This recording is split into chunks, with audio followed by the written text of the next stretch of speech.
Hi, అందరూ ఎలా ఉన్నారు? ఇప్పుడు నేను చేయబోయే రెసిపీ వచ్చేసి రాగి పొంగనాలు. ఇట్స్ ఏ హెల్తీ రెసిపీ ఇది. సో అందుకని మీతో షేర్ చేసుకుందామని ఈ వీడియో నేను చేశాను. మనం చాలా ఇన్స్టెంట్గా కూడా చేసుకోవచ్చు. అప్పటికప్పుడు మన ఇంట్లో ఇడ్లీ పిండి ఉంటుంది చూడండి, అది ఉంటే సరిపోతుంది. అండ్ రాగి పిండి పౌడర్ ఉంటుంది కదా, రాగి పౌడరు, సో అది ఈ రెండు ఉంటే మెయిన్లీ మనం ఇది చాలా ఇన్స్టెంట్గా మనం చేసుకోవచ్చు ఈ రెసిపీని.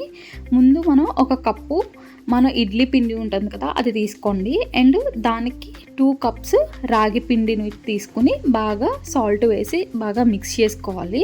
మిక్స్ చేసుకుని ఒక 2 మినిట్స్ ఫెర్మెంట్ చేయాలి. అప్పుడు మనకి టెక్స్చర్ అనేది బాగా వస్తుంది.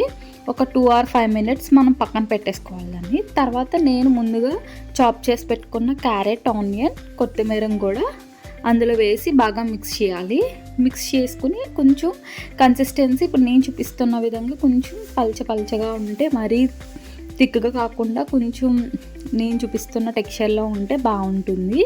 మనం పొంగనాలు వేసుకొని దాంట్లో ఒక్కొక్కటిగా ఫస్ట్ గీ అప్లై చేయాలి. ఏంటంటే మనం గీ అప్లై చేస్తే ఫాస్ట్గా అనేది బాగా వస్తాయి, తీసినప్పుడు అది కంఫర్ట్గా ఉంటుందని చెప్పి నేను గీ అప్లై చేశాను. లేదు మీరు గీ లేదు అనుకుంటే ఆయిల్ అన్న అప్లై చేయొచ్చు, ప్రాబ్లం ఏం లేదు.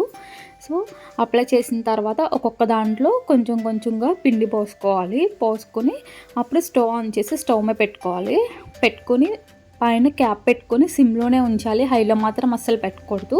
సిమ్లోనే ఉంచి ఒకసారి మూత తీసుకుని అవి టర్న్ చేసుకుని ఇంకొక 2 మినిట్స్ పెడితే అంతే, రాగి పొంగనాలు రెడీ అయిపోతాయి. ఎంతో టేస్టీ అండ్ హెల్దీ. ఒకసారి అందరూ ట్రై చేయండి, చాలా సింపుల్.